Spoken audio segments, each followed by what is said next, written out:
은퇴는 끝이 아니라 새로운 이야기의 시작이었다. 처음 이 말을 들었을 때는 솔직히 좀 낯설었어요. 우리는 오랫동안 은퇴 끝이라는 공식을 너무 당연하게 받아들여 왔잖아요. 매일 출근하던 삶이 멈추고 명함도 내려놓고 누군가에게 필요한 존재라는 느낌도 점점 희미해지는 순간. 그래서 은퇴를 앞둔 사람들 대부분은 기대보다 막연한 불안이 더 큰 게 사실이에요. 이제 뭐 하지? 내가 쓸모 없어지는 건 아닐까? 이런 생각 한 번쯤은 다 해보셨을 거예요. 그런데 가만히 생각해보면요. 우리가 살아온 인생에서 끝이라고 불릴 만한 순간이 정말 있었을까요? 학교를 졸업할 때도 끝인 줄 알았지만, 사회가 시작됐고 직장을 옮길 때도 끝 같았지만 또 다른 기회가 열렸죠. 은퇴도 사실은 그 연장선이에요. 단지 회사 중심의 삶이 끝나는 거지, 내 삶이 끝나는 건 아니거든요. 오히려 은퇴는 처음으로 진짜 내 인생을 내가 선택할 수 있는 시간이 시작되는 시점일 수도 있어요. 은퇴 준비, 돈보다 중요한 건 방향이다. 많은 사람들이 은퇴 준비라고 하면 가장 먼저 떠올리는 게 돈이에요. 연금, 저축, 투자. 물론 중요하죠. 경제적인 기반이 없으면 선택의 폭이 좁아지는 건 사실이니까요. 그런데 실제로 은퇴 후 삶의 만족도를 좌우하는 건 단순히 돈의 많고 적음이 아니라 어떻게 살 것인가에 대한 방향이에요. 예를 들어 하루 종일 할 일이 없는 상태에서 아무리 돈이 많아도 삶이 공허해질 수 있어요. 반대로 수입이 크지 않아도 의미 있는 활동과 관계가 있다면 훨씬 행복하게 느껴질 수 있고요. 그래서 은퇴 준비에서 꼭 필요한 질문은 이거예요. 나는 어떤 하루를 보내고 싶은가? 누구와 시간을 보내고 싶은가? 무엇을 하면서 살아가고 싶은가? 이 질문에 대한 답이 없는 상태에서 은퇴를 맞이하면 생각보다 빠르게 삶의 리듬을 잃게 돼요. 사례 1, 퇴직 후 더 바빠졌어요. 제2의 직업을 찾은 경우. 제가 아는 한 분은 30년 넘게 회사에서 일하다가 은퇴를 하셨어요. 주변에서는 이제 좀 쉬세요라고 했지만 막상 쉬어보니 한 달도 안 돼서 답답함을 느꼈다고 하더라고요. 그래서 예전부터 관심 있던 목공을 배우기 시작했어요. 처음엔 취미였는데 점점 실력이 늘면서 작은 가구를 만들어 팔기 시작했고 지금은 공방까지 운영하고 있어요. 이분이 했던 말이 아직도 기억나요. 회사 다닐 때보다 더 바쁜데 이상하게 훨씬 즐거워요. 이 사례가 보여주는 건 간단해요. 은퇴는 일을 안 하는 상태가 아니라 내가 하고 싶은 일을 선택하는 상태가 될 수 있다는 거예요. 사례 이 사람이 없으니까 무너지더라고요. 관계의 중요성. 반대로 준비가 부족했던 경우도 있어요. 또 다른 지인은 은퇴 후 경제적으로는 큰 문제가 없었어요. 충분한 연금과 자산이 있었거든요.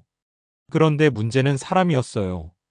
회사에 있을 때는 자연스럽게 동료들과 대화하고 회의하고 점심도 같이 먹고 했는데 은퇴 후에는 하루 종일 혼자 있는 시간이 늘어나면서 점점 우울해졌다고 해요.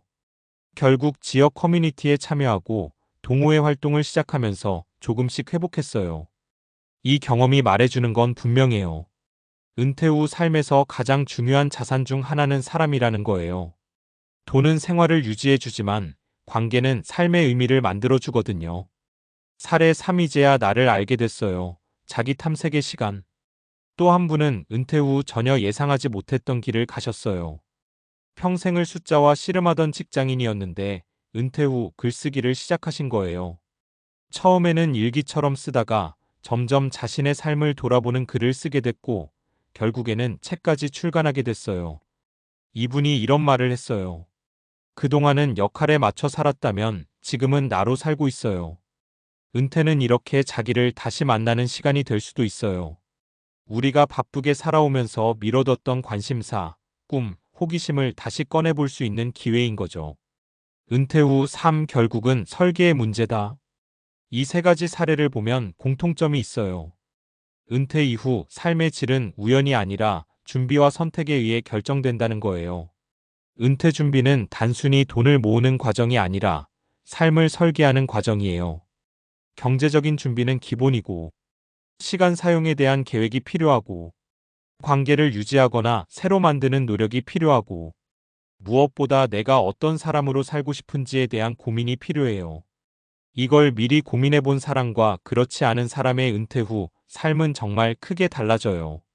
마무리하며 은퇴는 분명 큰 변화예요. 익숙했던 일상이 사라지는 순간이니까요. 하지만 그걸 상실로만 바라보면 두려움이 커지고 전환으로 바라보면 가능성이 보이기 시작해요. 어쩌면 우리는 그동안 남이 만들어준 틀 안에서 너무 오래 살아왔는지도 몰라요. 은퇴는 그 틀에서 벗어나 이제는 내가 내 삶의 방향을 정해도 된다는 신호일지도 몰라요. 그래서 이렇게 말할 수 있어요. 은퇴는 끝이 아니라 비로소 나답게 살아갈 수 있는 이야기의 시작이라고요. 그렇다면 자연스럽게 이런 질문이 이어져야 해요. 은퇴 후 삶을 잘 살기 위해 우리는 구체적으로 무엇을 준비해야 할까? 앞에서 이야기한 것처럼 방향이 중요하다고 했는데 이걸 조금 더 현실적으로 풀어보면 크게 세 가지 축으로 정리할 수 있어요. 바로 뇌인지, 몸 건강, 관계사회성입니다. 이 세 가지는 단순한 조언이 아니라 실제로 다양한 연구에서 노년기 삶의 질을 결정하는 핵심 요소로 반복적으로 확인된 것들이에요. 1. 뇌는 사용할수록 유지된다. 인지, 기능과 활동의 관계. 사람의 뇌는 나이가 들면 자연스럽게 기능이 떨어진다고 생각하기 쉬운데요. 완전히 맞는 말은 아니에요. 최근 신경과학에서는 뇌는 계속해서 변화한다는 신경가소성 개념이 매우 중요하게 다뤄지고 있어요. 쉽게 말하면 새로운 걸 배우고 생각하고 문제를 해결하는 활동을 계속하면 뇌는 나이에 상관없이 새로운 연결을 만들어낸다는 거예요. 실제로 한 연구에서는 은퇴 후 새로운 언어를 배우거나 악기를 시작한 사람들의 경우 그렇지 않은 사람들보다 인지 기능 저하 속도가 더 느리게 나타났어요. 또 독서, 글쓰기, 퍼즐 같은 활동도 뇌를 지속적으로 자극해주는 좋은 방법으로 알려져 있고요. 그래서 은퇴 후에 이제 쉬어야지 하면서 아무것도 하지 않는 상태가 오히려 위험할 수 있어요. 뇌 입장에서는 사용하지 않는 기능은 줄인다는 효율적인 선택을 하거든요. 결국 중요한 건 이거예요. 새로운 걸 배우는 습관, 꾸준히 생각하는 활동, 적당한 도전이 있는 일상. 이게 뇌를 건강하게 유지하는 핵심이에요. 2. 몸은 조금씩이라도 계속 움직여야 한다. 건강과 생존의 문제. 두 번째는 너무 당연하지만 생각보다 지키기 어려운 영역이에요. 바로 신체 활동입니다. 세계보건기구 WHO에서는 노년층에게도 주 150분 이상의 중강도 운동을 권장하고 있어요. 이유는 단순히 체력을 유지하기 위해서가 아니라 질병 예방과 직결되기 때문이에요. 규칙적인 운동은 다음과 같은 효과가 있다는 게 이미 여러 연구로 확인됐어요. 심혈관 질환 위험 감소, 당뇨 및 대사질환 예방, 우울감 감소, 인지 기능 유지. 특히 흥미로운 건 운동이 뇌에도 영향을 준다는 점이에요. 유산소 운동을 하면 뇌에서 BDNF 뇌유래 신경영양인자라는 물질이 증가하는데 이게 신경세포의 생존과 성장을 돕는 역할을 해요. 쉽게 말하면 운동이 뇌를 젊게 유지하는 데도 도움을 준다는 거죠. 그래서 은퇴 후 삶에서 운동은 선택이 아니라 거의 필수 조건에 가까워요. 꼭 헬스장을 다니지 않아도 괜찮아요. 매일 걷기, 가벼운 등산, 스트레칭, 이런 것만 꾸준히 해도 충분히 큰 차이를 만들어냅니다. 3. 인간은 혼자서는 건강할 수 없다. 사회적 연결의 과학. 마지막으로 어쩌면 가장 중요한 요소일 수도 있어요. 바로 관계입니다. 하버드 대학교에서 80년 넘게 진행된 유명한 연구가 있어요. 사람들의 삶을 장기적으로 추적한 결과 행복과 건강을 가장 강력하게 예측하는 요인은 의외로 돈도 명예도 아니라 좋은 인간관계였어요. 특히 은퇴 후에는 사회적 역할이 줄어들면서 관계가 급격히 축소되기 쉬운데요. 이게 단순히 외로움의 문제가 아니라 실제 건강에도 영향을 줘요. 연구에 따르면 사회적으로 고립된 사람은 그렇지 않은 사람보다 사망 위험이 높고 우울증 발생률이 높고 인지 기능 저하도 더 빠르게 나타나요. 이건 단순한 기분 문제가 아니라 스트레스 호르몬 증가, 면역력 저하 같은 생리적 변화와도 연결돼 있어요. 그래서 은퇴 후에는 의도적으로라도 관계를 만들어야 해요. 동호회, 자원봉사, 지역 모임, 취미 활동.